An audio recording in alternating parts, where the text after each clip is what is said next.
We are facing a crisis because the workforce is aging out. Jay Stutz is a third-generation electrician and is now the owner of Huntsville's Mr. Sparky franchise and vice president of its parent company, Jesse Stutz, Inc.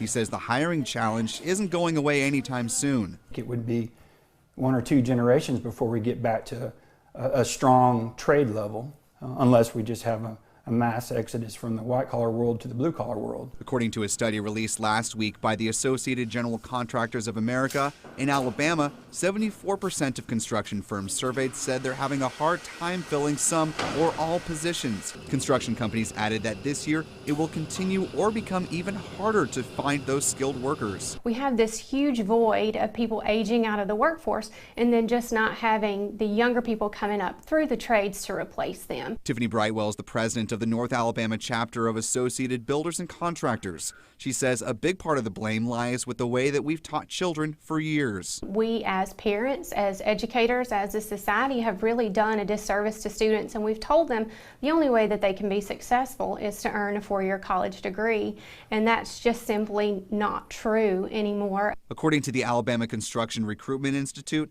about 40% of students who graduate with a loan to pay off need at least a decade to do so. The latest data from the Institute for College Access and Success shows that for the class of 2017, Alabama had the 8th highest average debt at almost $32,000.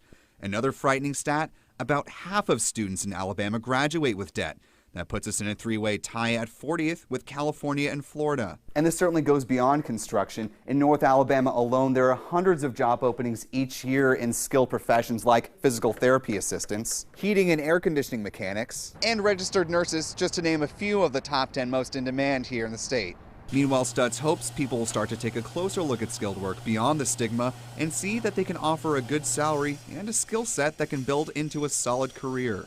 You can start with nothing, and 5, 10, 15 years later, you could have your own business. That's pretty encouraging. Reporting in Huntsville, Will Robinson Smith, WAAy 31.